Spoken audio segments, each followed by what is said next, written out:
Welcome to Get Big Out Loud Radio, where we explore living the complex, funny, and beautiful ride of life with me, Kari Knutson, and Dr. Pat on transformationtalkradio.com. Are your thoughts keeping you small? Are you ready to get big? I will offer you ideas to transform what you are thinking into conscious action. Explore what is keeping you small and how to shift your behaviors in order to get big. Learn what is possible for you. Get ready to get big and live life out loud starting now. We have got a great show for all of you because I love this. First of all, it's a 9-year, and this is the end of a cycle. Next year is what they call a 1 year. And those of you have said, how do you figure it out? Well, it's numerology. So 2026, right? Take those numbers, add them up, and divide them. And why is that even important? Whether you know about it or not, this is the more people I speak with, and Kari Knutson is one of them for today, there is this sense of something. And people are looking at, did I make it? Am I there? See, I love that car ride that we used to take. It was horrible, actually, from New Jersey to Virginia to see my mama's people down there in the Carolinas. And my dad used to smoke cigars in the car. And I'm like way in the back of like what they old school station wagon. And I'm like, are we there yet? Are we there yet? Are we there yet? What happens when you get there? In your career, in your personal goals, in your finances, what happens when you hit that pot of gold that we call success? This is what Kari Knutson is talking about today. And I got to tell you, if you are wanting to get out in the world and speak, Kari Knutson is who you want to call, because this is what she does. She is speaking all the time. She's an expert. She's a media coach. And beyond that, she's a coach of coaches. You know, she is somebody that understands psychology. Why? Because she went to school and then actually practiced it in one of the toughest places actually to practice psychology. But this is it. What do you learn when you're Kari? You learn you got to get off the couch. You have got to do something outside of thinking, I think I'm going to create a cartoon. No, you got to actually do it. Today's show is when you hit the starting gate and the finish line. What does that feel like? Right, Kari? You got it, Dr. Pat. What a buildup. Oh my gosh. Thank you for that. Yes, the talk today is about after success, because I was thinking about how many times in our life we have goals, and we're like a really goal-driven society. And we talk a lot about goals. We have systems to think about goals. It's very exciting to plan your goals and have the goals. And what we don't talk about is what happens when you reach your goal, like after success, because sometimes it's more difficult than we think to manage the after success. And so I wanted just to bring that up today because, you know, New Year's is coming around and we're going to have our resolutions and think about things we want. And in our regular lives, we're also thinking a lot about our goals. And I wanted to provide some way to think about this idea of why we have a goal in the first place, what we're driven to, and then what after. And a lot of times people sometimes will relate to this. I reach a goal and then I should be so happy and excited, and it's just what I thought I wanted. And then why don't I feel like I thought, or why doesn't the feeling last? Or why aren't I a changed person? I thought this goal would change my life, but I'm still me, completed this goal. So it's really a rich area to talk about because we don't talk about it very much. So I wanted to bring it up today as a way to start thinking about having goals and then what happens after success, after you reach your goal. Yeah, and I wanted to say Kari Knutson, by the way, Knutson Speaks, Knutson, speaks.com. Knutson Speaks. You're going to see it on the screen. If you go to Facebook, it's Knutson Speaks. See, I wish I would have done, when I started this, I wish I would have been this smart. Instagram, Knutson Speaks. Knutson Speaks everywhere. But the bottom line with Kari Knutson is it's more than that. Kari, listen, that feeling, it is so difficult. And, you know, sometimes it's a small achievement in the eyes of people or another person, but to you, it's major. Sometimes it's major and to other people. And in your eyes, it's like, I'm so glad I'm done with that doctorate. I cannot tell you what I just like. And then I was lost.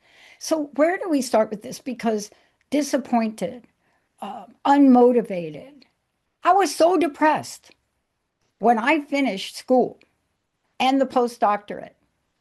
Thank goodness I transposed a number and bought my first hour of airtime in 2003.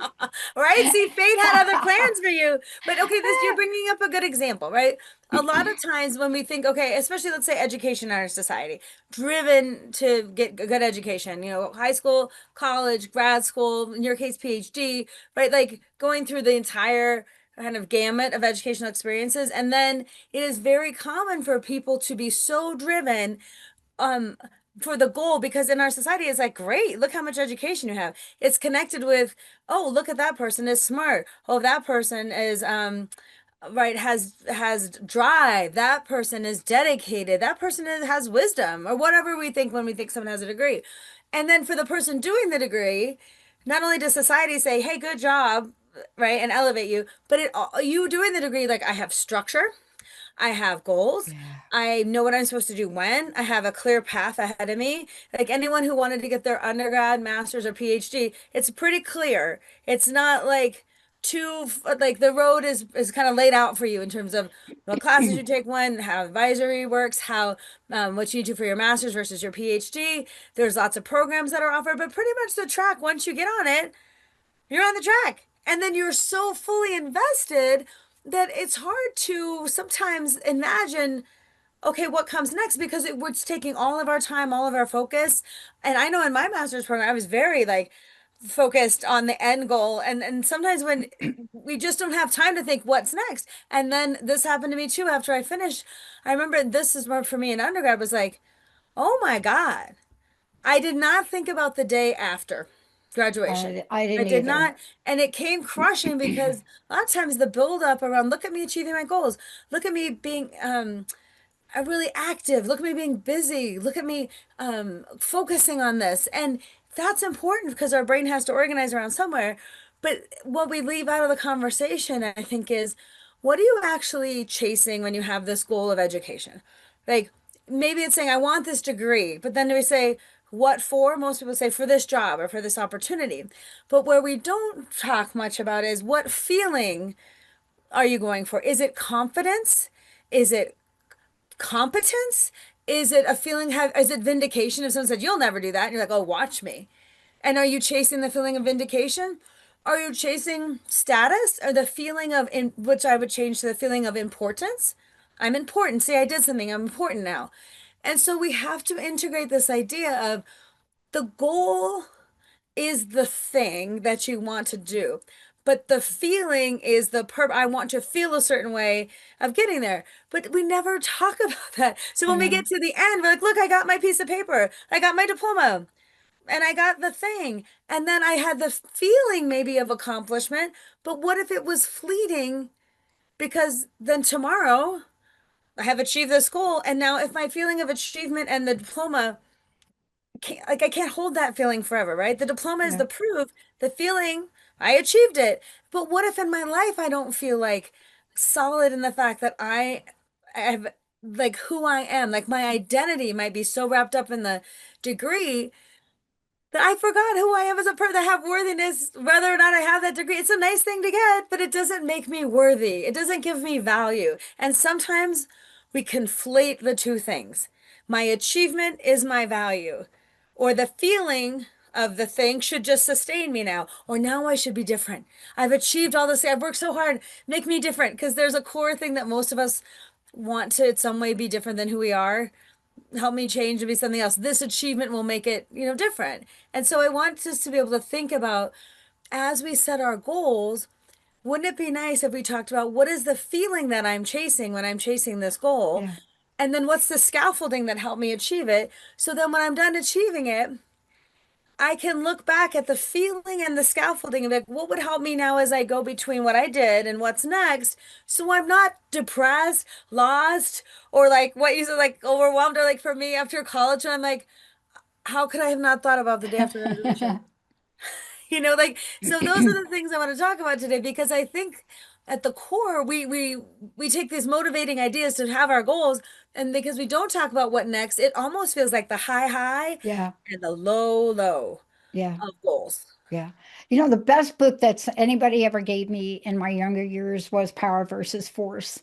And when Hawkins made that scale, that emotional scale, and you are an emotional intelligence expert. So let's just be very clear about where you're coming from with the knowledge base of this. We don't stop for a minute to feel until we have to. Hmm. That was me. It was like, I can't take that consulting job. I mean, are you kidding me? I just studied for 10 years the consequences of broken promises, a study never been done before Hmm. in organizations between two people. Anecdotal data, 1,200 pages of anecdotal interview notes. I buried my dissertation. It was so painful. And then I had to go do postdoctorate work, and which all of it won awards. But man, when you listen to people that just feel like they can't go on, that they felt betrayed. I mean, thank goodness I studied that. Do you know why? Because that wasn't to be my career path. Hmm. And I don't know that I would have gotten that had I studied happiness in the workplace or something, right? Well, I don't think it matters what you study, though. I don't think it Yeah. matters what you're studying because the goal and the intent and the purpose, whatever you're studying, that's the container, right? Of like, here's my structure, here's my purpose, here's my goal. And the studying, like the topic to me is less consequential in how you feel versus like, did you feel good because you were at a good university getting your PhD? And probably your identity, which happens to a lot of us, comes from like, I'm a PhD student, I'm getting my PhD, I have status because of that. And so also your identity as someone who studies and is a researcher and is doing these 1,000 page, reports and going really deep into it. And also I feel like your sense of expertise, what you have, like that's all wrapped up, right, in this beautiful container. And when you don't have that anymore, and the bottom, and I think also our expectation of what should I get when I'm done? What big prize will I get? And if the prize isn't what you think it's going to be, right, then you're like, wait, I worked so hard for this and I don't feel appreciated for it, or I don't feel like I felt, because, when we're in our programs that are studying, I think we have a lot of power there. We're driving the train, like we're moving things forward. And outside of that container, the world awaits with its own ideas about what your PhD means or what you're doing in life, or right. And so again, that's the high high and the low low. I don't think it's the subject matter itself. I think it's the container we're in, the structure, the motivation, the purpose, the idea, what the goal will give us. And if I feel confident and esteemed because of this work, and then I done, and then I'm like suddenly have to like, you want me to take a consulting job for this after I did that? You want me to work for this when I did that? I mean, our brain is like, wait a minute. And again, No that's a kidding. very natural thing to think about because one of the things I don't think we bring up is the feelings of loss that come around Yeah. when we have a goal. And I think that's what you're bringing up. Like, oh my God, what did I lose? So I lost my status, I lost my purpose, I lost the container where I knew what to do and I could control some things. I lost my sense of efficacy. Now I'm out in the world competing with this. And maybe, in academia, degrees mean one thing, and in the outside world, they mean another. And in those environments, I think shifting from like, who am I now? What does this really mean?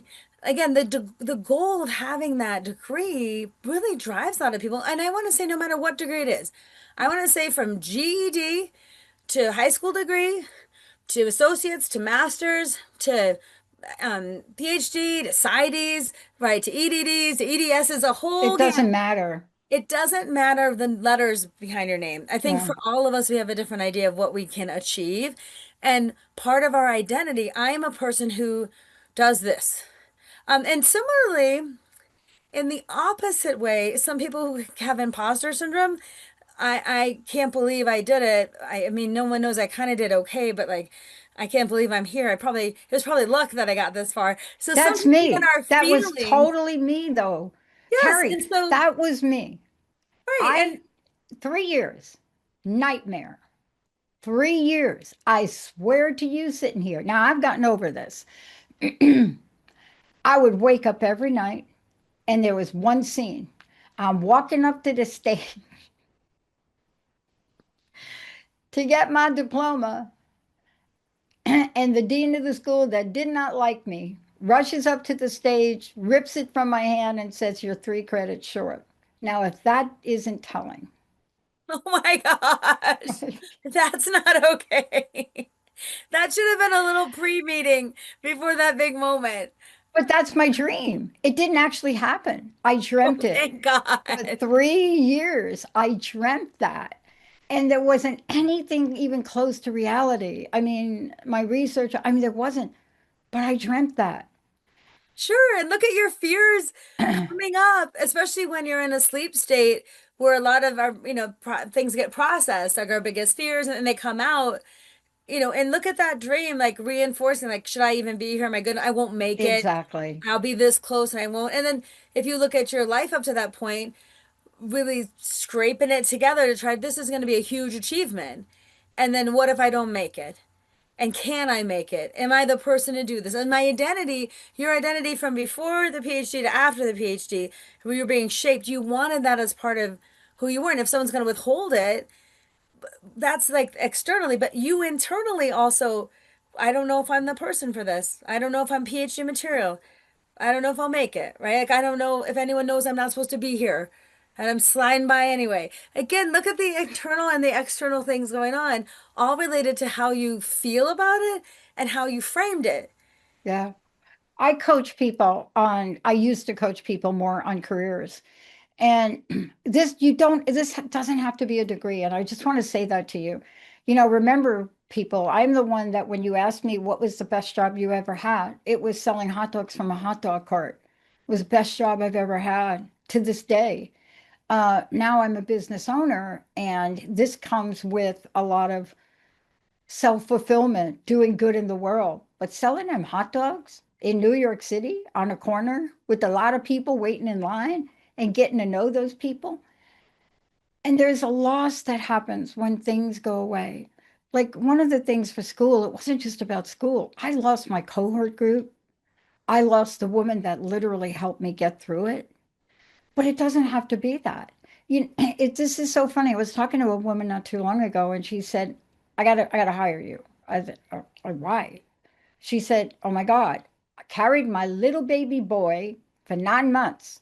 I said, "I know, you had like a little boy. Great." "No." I said, "What do you mean, no?"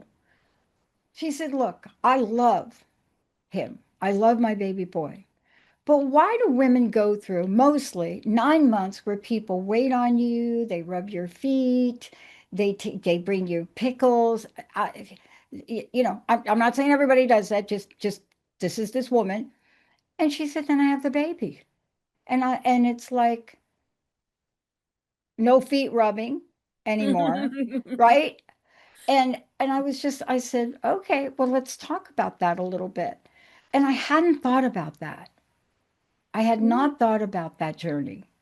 Yes. Then, I mean, honestly, every day, don't you find there's an opportunity to Well, feel? yes. And I think what I wanted to bring up is so we've talked a lot about education. She's talking about like what happens when you achieve the pregnancy and then what's on the other side. And I think people would say, when I write my book, when I get my job, when I get into that new house, when I lose that much weight, when I pay off my debt, like these are big things that most people would go for, right? And especially that when I have my baby, like all these things, these goals that we feel like we got treated a certain way or we're acting in a certain way or we like it's these are big things and a lot of us again we don't talk about the after and if our identity gets wrapped up in certain things and then our identity shifts or we don't get affirmation of that, it can be really difficult, which is why after success, a lot of people do feel the letdown. And when I feel like, oh, I don't feel as happy as I thought I would, or like I think about a person who runs a marathon and trains and trains and trains for a marathon and trains for months, has to physically do the work, has to do the thing. The day comes, they make it through the race, they get their medal, people are cheering, and then they go home, right? And so imagine you wearing that medal and having those feels and being like, I did the thing. And I think for those people too, like, do then I continue my training? Do I have to have another marathon right away? Do I appreciate what happened? Or do I feel the letdown of all that I put the time and effort into planning and doing it, doing the thing? See, that's the other thing. Once we do the thing, we can think about doing the thing, but once we do the thing, it's something in our minds because we get the feeling. I ran the marathon, I get to feel accomplished. Like I had the baby, I feel so grateful right for the journey. I paid off my debt. I think that's thrilling. Like I feel freedom, right? But then if we along the way we're a person that became like, I am a runner, I am the person paying off debt, and now I'm debt free, or like I was running a race and I don't have a race to train for. Am I still a runner? And I think, all right, again, identities get conflated. And I made a list because I wanted to say some of the feelings I Yeah, think let's we're go. going Let's for. go through the list because I lost my job after 24 and a half years. I started to work for the phone company at age 7, a very young age, 17, really. And I never thought that would end the way it ended. And the only reason I went there is my mom, after kicking me out on the street, said, you better go apply there because they never fire people. But that event, right? Behind every goal that you're going to share, there's something deeper. Mhm. Didn't get it. And that's a good thing to consider. Like that's why I say sometimes behind the goal is validation. Like, look what I can do. But sometimes it's vindication. You Yeah. didn't think I could do it, so I'm vindicating myself. So sometimes anger fuels our goal, disappointment, feeling discounted or unworthy. Like sometimes we have to, like, what's fueling your goal? Or the kind of sometimes I should be a person who wants this kind of thing. And those things are hard because sometimes I should be a person who wants to live in this kind of house or to have this kind of job. I saw this a lot. Um, which was it was difficult because so I worked at Harvard Medical School for a while in student affairs, and a lot of those students that came through, many of them truly did, want to be doctors, and I saw that in most of them. But some of them, their parents were doctors, and so they should be a doctor too, or a cultural expectation. This is one of the things you can be, but you could tell that even though they could achieve it academically, they got in. This is Harvard Medical School. Some of them, it was I should be here versus I want to be here. And that's hard when your goal is driven by someone else's expectations. So, two times when it's hard to reach your goal. One, when it's a vindication because you're fueled by anger, and eventually anger runs out. And then, if the person isn't like proud of you once you, gee, I told you I could do it, and like whatever, then it's almost worse because you've been seeking this vindication and then you rarely get it. The person really says, you were right. Oh, I can't believe you could do that. It's something else. So that's hard to fuel your entire goal through anger. And the second thing, it's hard to fuel a goal if it's someone else's goal. It's hard to feel truly satisfied in the long term. And again, the feelings around that are so important because, like, I feel obligated to do this because of whatever, or I feel so angry that I have to prove myself. And so those are like hard places to come out of to really focus on your goal. So then if you do achieve it and you should feel this, let's say if you were trying to feel vindicated and the person says, see, I told you. So very rarely is that person going to again say, well, I'm so proud of you now. Well, good job. Like it's hard to get that. Then in the other case, I should do this. And they say, see, I did the thing. Sometimes what happens is, well, now do this next thing for me. And also, why don't I feel satisfied? And that leads to deep dissatisfaction. Deep dissatisfaction and regret are two things that I think come up. So when you're thinking about framing goals too, it's also like, we have to ask ourselves, why am I running towards this in the first place? Why am I running towards this in the first place? And what does it mean to me to have the goal? So here's the list that I'm under. I made up a list of like kind of feelings we might be chasing. Go for it. So if we want validation, we're probably chasing the idea of I matter. So our goal connects that. If we're chasing worthiness, we want to think I'm enough. What if I'm enough, right? We want that feeling. If we're chasing freedom, we probably say I have choices. And we want to know that we have choices. If we're chasing belonging, we probably want to be a part of something. We really want to be connected. If we're chasing our identity, we want to say, this is who I am. Not who you say I am. This is who I am. Right? And if we want satisfaction, sometimes you have a goal just because I did it. Look what I did. I just want the satisfaction of saying I did that thing. right? Sometimes we're looking for meaning, and a lot of us want to know our lives count. Like, did my life matter? Did I do something? Is my life important? Sometimes we want to be transformed. And when we think about that, I want to go from who I was to who I can be. So Mm. sometimes in a goal, you're seeking transformation and to show it physically, emotionally, financially, something like that.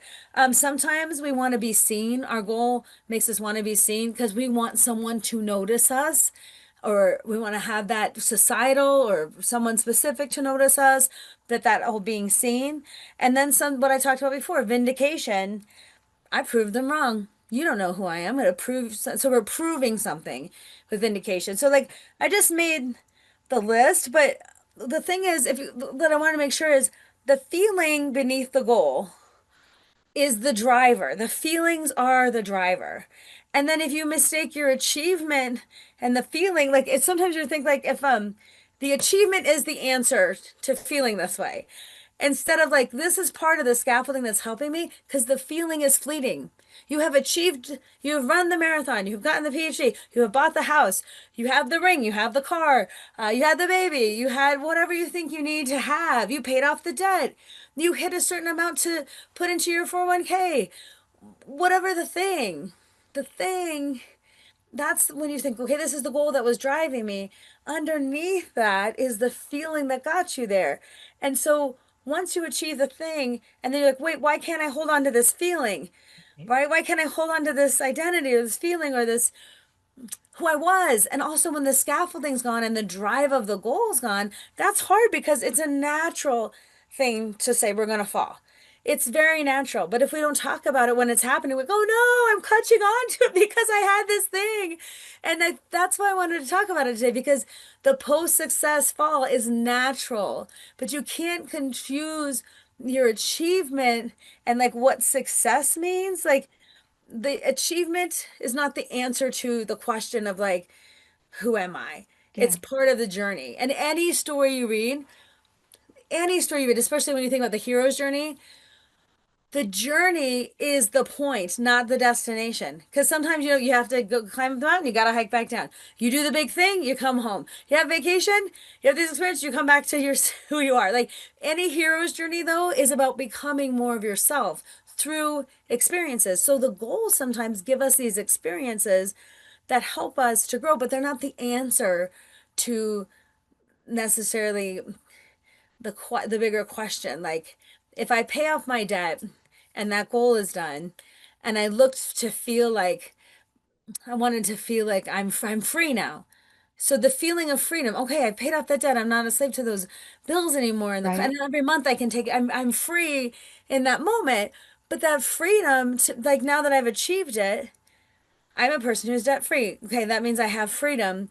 Then you think about without that goal, or without that kind of thing pushing me, or without the debt in my mind, like now what's the possibility moving forward? Right? Exactly. That's important Exactly. to think about. It How is you, important because, see, we don't live in a unidimensional world. We don't, and we're not unidimensional. Our makeup, emotions are not unidimensional, right? Mhm. There's a phrase that's popping around now in the pop culture. And it comes from the show Matlock, and you hear the actor say over and over again, two things can be true. Now I've pondered on that, trying to prove that wrong. And what you're talking about is so very important. But part of it, from where I sit, is had I not had the feeling, I don't know that I would have been as creative in that next thing that happened. And I want you to Yes, hold that thought when we come back from break, because you got something to share. I yes. don't think you've ever talked about your first keynote. Yes, I love that idea. And I think that's so beautiful to be like, what am I learning from this that will help me in the next thing? And I love that idea, Yeah. who am I becoming because of this? And like all these milestone markers we have, I think that's beautiful. I can be proud that I achieved the goal and sad that it's over in some way. Or I can say this is only part of my identity and I have more to build on. Or I can feel like I think we see this a lot with weight loss too. Like when you lose the weight and now some my life's not perfect. Oh my God. Like, but I can do something for my health and still feel like it doesn't equate with my worthiness. So these two things that we have to juggle. And I do agree, I say all the time, two things can be true at once. I can be hopeful and reticent. I can be afraid and somewhat excited. I can, so we'll talk about that more after the Well, break, and let's talk about especially. it after you come back from break. And I just for those of you out there, let me give you a simple example of ponder while we go to break. I knew I had to get blood work done. I've known it, I don't know, for a long time. Put it off, put it off. But then I got to the point where I was afraid.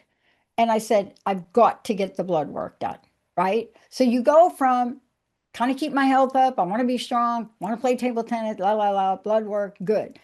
And then you procrastinate and you get to the point where I need to get this thing done before I take a, you know, 3 months or so trip to the East Coast. And you're thinking to yourself, you need to get it done. Then you realize, okay, why did you procrastinate? Do you really want to know, Pat, what the blood work says? Let's take a short break, everybody. How do you feel then after you get the blood work done? Are you panicky? Can you not wait to see it? Did you now make up a story for every single thing you think is going to come back? Right? You got this going on, you got that going on. Or do you not do that? We're going to find out from Kari Knutson all about that when we come back. Stay tuned. We'll be right back.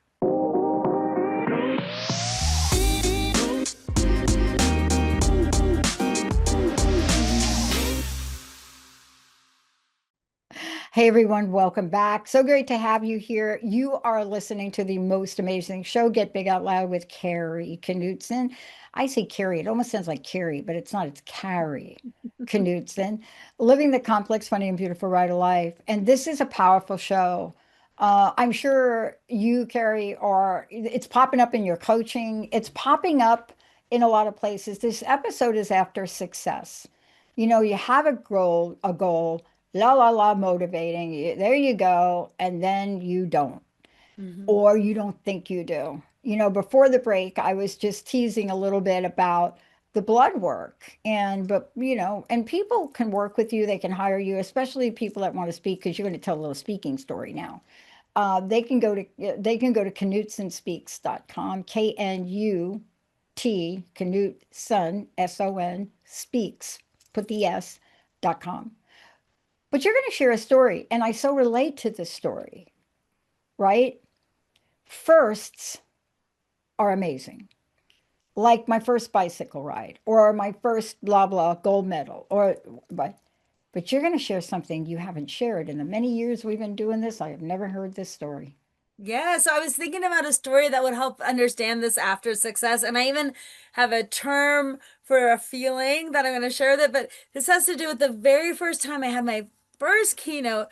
And I have been waiting about 5 years of speaking, doing like breakout sessions and small groups and other things. And it was like a dream. At one point, I'm like, I don't think I'm keynote material. I even said to myself, I don't know, I'm happy in this space. I'm thinking, but when the chance came, I was like, I get to do a keynote. Like, I was thrilled because it was like the golden ring out there as a speaker once I'd done this much speaking, and I'd been really thinking about it for about 5 years. Could I get a keynote? How would that look? And then I thought, oh, I don't have a book, so no one will hire me, all this stuff, right? But the day came when I got a call to do a keynote. And the most amazing thing was it was a group. I had been the breakout speaker for this particular group the year before. So I knew a bunch of the people in the organization. The organization was totally aligned with my values. They're victims advocates and they're wonderful people. The setting was this mountain conference center in Colorado called Keystone, and it was like a dream come true. They're like, "Yeah, we'll pay for you to come up, pay a night in a hotel." When I got there was a gift basket. Thank you for being our keynote. Like, I'm gonna have a crew on the stage. I'm getting all mic'd up. I'm gonna have lights. I'm gonna have the whole thing. I practiced like crazy. I knew I had an hour. I had to hit my mark. I got my hair done like before, and I made sure it was gonna be all perfect. I got a new outfit. I like redid my slides. It was on a topic I love, emotional intelligence, like my cornerstone topic. So like everything building up to this was just magical, and planning it and then driving there and getting there, and this beautiful, it was October, my favorite month. Like it was just like it's out of a movie. And then I get up to do like to go into set up for the keynote, and I'm getting all mic'd up, and everyone's like treating me like a star. Like I feel so important because I'm the keynote. I look cute. I was proud of my outfit, and I look good. And I get introduced, and then it starts, and it's magic. It's like I hit my marks. The slides are great. People are laughing when I hope they laugh. They're like doing this when I hope they would do this, being reflective. I hit my mark. I can see the timer. Like sometimes you have a timer on the stage that tells you. And I like hit my mark at 60 minutes and 3 seconds, and I was like, booyah! Like I was like living the dream. And then afterwards, people all of a sudden like applauding, and I'm like, oh my gosh. And then I have all these stickers and things for my swag. People are rushing up to get it. And then I come down from the stage. There's a line to talk to me. It's like this perfection moment. It's incredible. We're hugging, we're talking. I see people taking my swag. And it's just about like probably 30 minutes of that afterwards. But then everyone has to go to their breakout sessions. So of course the keynote hall, like eventually clears out. Finally, the tech guy says, okay, we're gonna need your mic back. And I unhook and I give him the mic back. All my stuff is gone. So I go to collect, my boxes where it had my swag. And I'm packing up my computer. I unplug it and the clicker, like put it in my backpack. And I'm having this weird feeling as I'm leaving the convention center with my stuff. And I walk out of the convention center to my car and I put my stuff in. And I had been so elated. And then I was like, what is this feeling now? It's weird because I'm not sad, but I'm kind of reticent or like kind of not happy. And I kind of feel that was a good experience, but why aren't I should still be flying. Why am I not? Why? And it was just a weird moment in the car where I'm like, what is happening? And then all of a sudden I'm driving down I-70 to get home. And I'm like, I'm just like any other person on I-70 right now. No one knows I did a keynote for 1,000 people and killed it, right? And I kind of was laughing at myself because what I ended up thinking was, wow, my brain had set up to make this goal and I achieved the goal and I felt so great. And then it was kind of like it made me think about in the story of Cinderella. Oh, And she gets ready for the ball. She gets to go to the ball. She's the center. She looks so good. She's beautiful. She's dancing with the prince. It's all good. And at the stroke of midnight, it's over. And you had the experience and then it's over. So I call this feeling, I was like, oh my gosh, this is what I'm going to call the Cinderella complex. Like you go to the ball and you're the center of attention and everything's great. And then it's over. And if you can prepare for it, I did not prepare for it to be over. I had anticipated this, I had planned for it, I had done it, I had nailed it, and I would say that is success for me. That whole experience was a success. And I did not even think about when that was gone, who am I now? Because I wanted the keynote to make me somebody else. I'm a keynote speaker now, so I'll feel differently. People will look at me differently. All these feelings, and I'm like, I'm just a person driving home in the car like everybody else. I'm just another speaker who did a keynote. See, the keynote was the experience. And now it kind of now I can add to my list of things. Oh, am I a keynote speaker? Yes. Now I'm a keynote speaker. But that doesn't make me like, to me, it adds a title. It doesn't add any other sense of worthiness. And I think I was looking for the keynote to be like, see, I've wanted this for 5 years. Now I've arrived and now I will feel differently. And when I didn't feel, it was like holding that excitement. It was like water in my hands. And I was like, well, where did it go? And so this whole idea is so important because now I feel like I've totally adjusted to the Cinderella complex. So when I'm in the moment of doing a keynote, and now I've done a bunch and they're exciting, they're just as wonderful as you think they're going to be. And I love the spotlight, right? And I love the moment, and I love when you can thousands of people responding and you being up there and like, I really feel like when I'm up there, it time just isn't yeah, enough. it I'm doing stops. what I'm supposed to be doing. And then Time when it's stops. over, huh? Time Yeah. stops, Yeah. Oh, time totally stops. And that's why it's right? thrilling too, why we seek it. But then when it's over, what I do so much better now is I know I have achieved something, but I don't have the achievement and the worthiness conflated. And like that was a cool experience.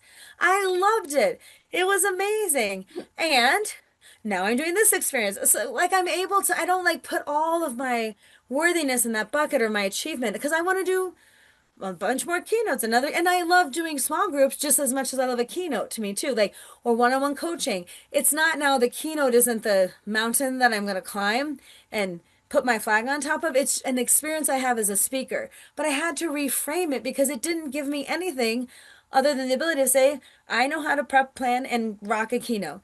and I feel like I've achieved it, but it doesn't connect to the feeling like I want to be seen and I want to be a professional, I want all this, but my underneath there, I feel like the feeling was every speaker should want to be a keynote. Now that I've achieved it, I have this status. And the truth of it is you can't equate that with status. And so now I've reframed status and I've reframed also enjoying the moment for what it is and then realizing the moment's going to be over. So now I don't fall as far. The first keynote was far to fall. Like really far to I fall. know. I know.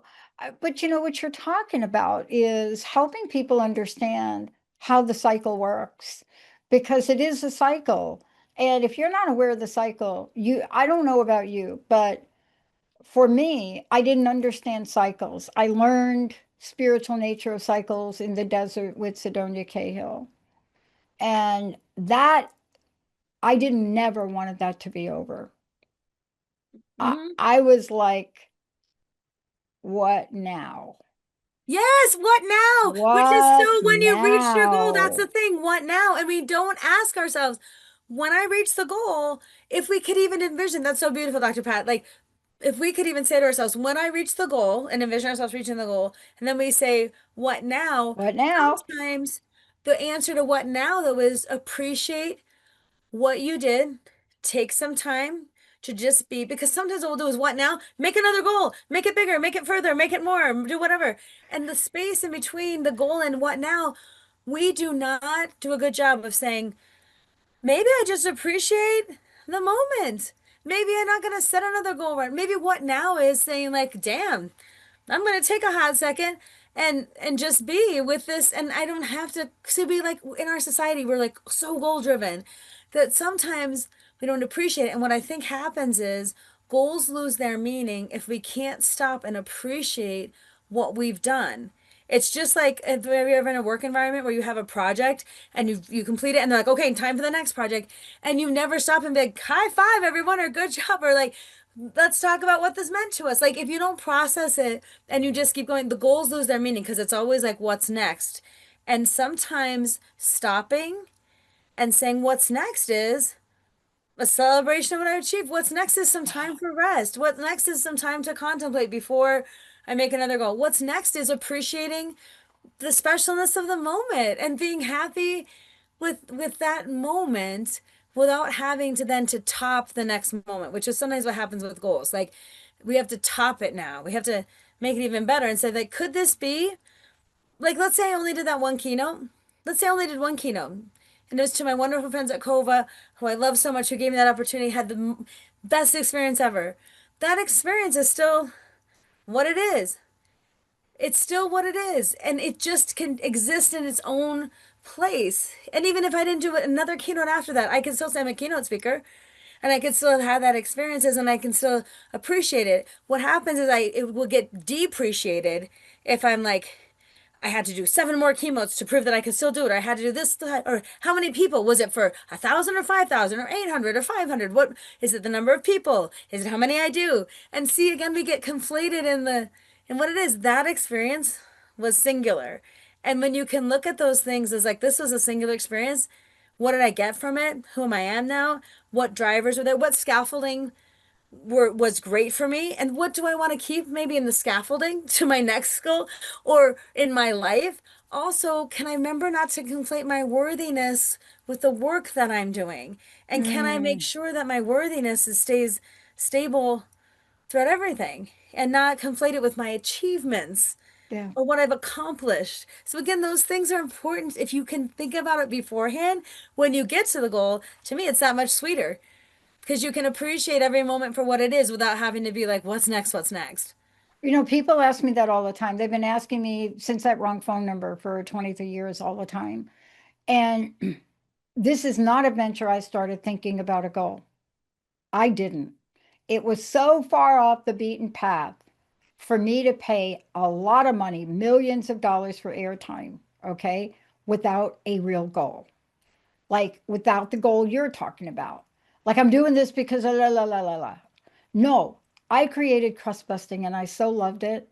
And that was the show. And every moment, and the minute I got behind a mic, It was unlike anything in my life. Couldn't explain it. And as a matter of fact, people thought I was really losing it.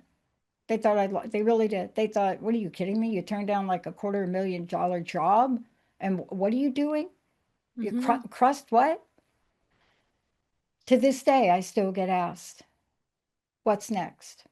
And I say, I used to, Carrie, I used to make stuff up.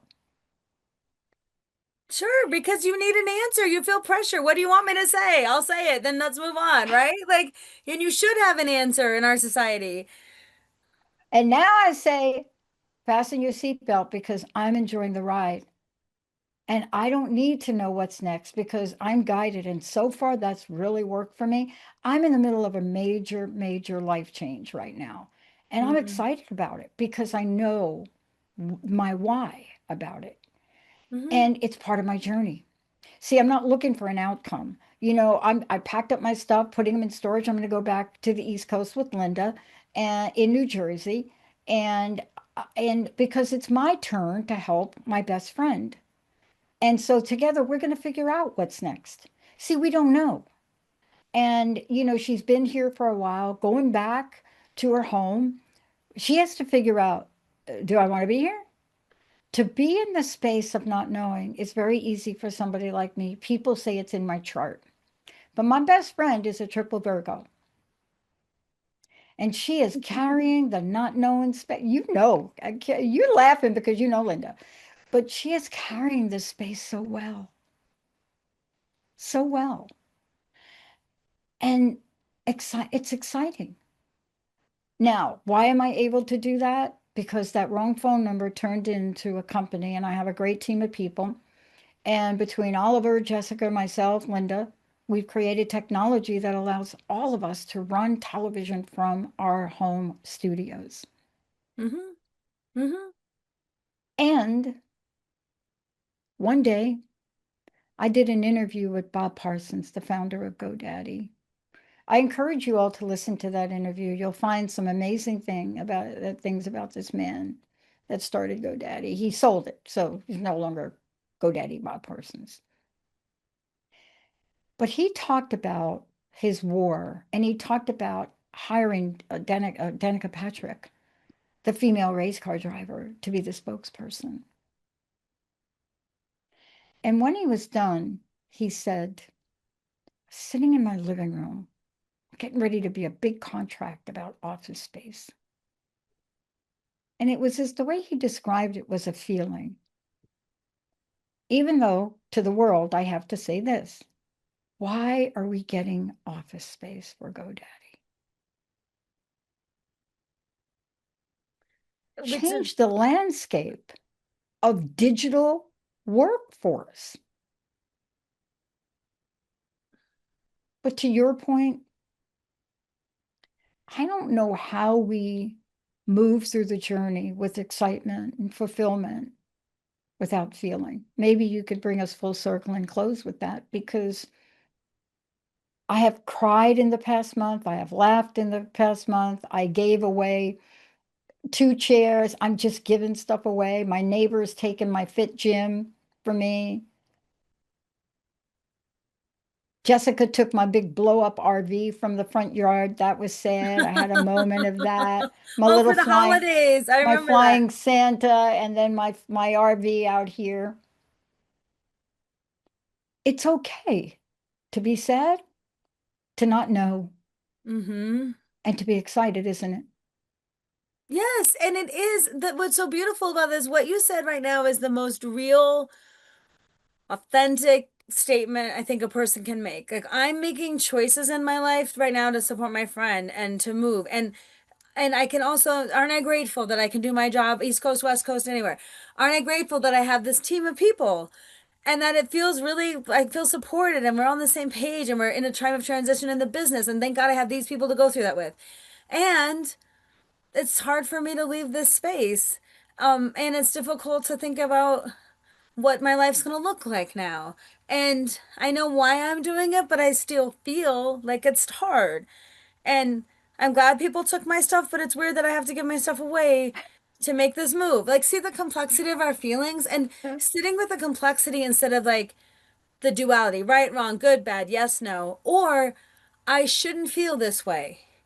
We waste a lot of time with I shouldn't feel this way. I know I should be happy, but I feel this way, so then I can't be. You can be hopeful and still feeling really like sad about the transition because every change involves a loss, even if it's something we want and something we say we're going for. It involves a loss. Like if you want to be a person who is, let's say, has lost so much weight and the goal is I'm going to lose this weight, but your identity before was like, but I'm losing the sense of like a person always striving for something, or like I'm not enough because of what I said was my weight, but in the end I'm not enough because of my own mind space, not because of my weight. But then do you see how we get conflicted? I've reached the goal, now I'm not happy. I should be happy. And I feel like you in this situation, it's so telling because the complexity of the human experience is so much richer than a definitive, this is the answer, or this is the way. There's complexities and there's discernments and there's nuance and there's ways of being that I think if you can even say, I know why I'm doing this move and it still feels hard, or I'm hopeful for what's next and I'm sad for what I'm leaving. And if you can hold space for those things and let the emotions come up, again, emotions don't last. They're meant to flow. And when we try to, I shouldn't feel that way. I should feel different. All you do is stop the flow of the Yeah. emotion, which you're having it for a reason. You need some indication of like your emotional regulatory system. If something sad happens, you're supposed to be sad. I If know. something hopeful occurs, you can be hopeful. But those feelings again move through us. We're so interesting as human beings that we can have You can have complex and both. robust feelings. Yeah. I mean, and it happens every day, people. I mean, break this down to who you are, break it down to the smaller things. You know, maybe your child is in sports and maybe they didn't win that football game, but they played their heart out. See, both of those things can be acknowledged and be grateful for. Kari, please give out your website. Thank you so much for this today. Yes, my website is knutsonspeaks.com. I'm on all social media at Knutson Speaks. And I just want the one message I want to leave, and again, I wrote it down because I was trying to make sure I said it correctly, is when we realize that the feelings don't last, like the moment is different than like we have this moment, but then after we have to think about like, okay, what does this mean for me now? I want to just make people sure they remember this. We're not really chasing the goals, we're chasing the feelings, right? We want the feeling and we're chasing the goal is a conduit for how we want to feel. So the idea of like, can I, like, a keynote can't secure my significance if that's what I'm looking for, and a diploma can't anchor my identity, and really a finish line can't make me feel worthy. So these whole things, they're manufactured. I want that, but like I have to have that from other things inside of me, not from the goal itself. The goal can add to it, but it can't complete it. And then the Mm, last thing is, I just wanted to say, this is what I wrote, so I'm trying to make sure it's articulate. The transformation doesn't happen when we arrive at the goal. It happens when we understand why we were running towards the goal in the first place. Why was I doing this in the first place? Right? Then you can package it up in a different way and you can be proud of the moment or happy the moment or satisfied or glad it's over, whatever it is. But then you don't have so far to fall from the achievement to who you are. And then you can give yourself yeah. some time in between what I achieved and the what's next and explore that space in a way that doesn't make you feel it's not so hard to be in that space. That's our next show, the space in between. That is totally a great topic.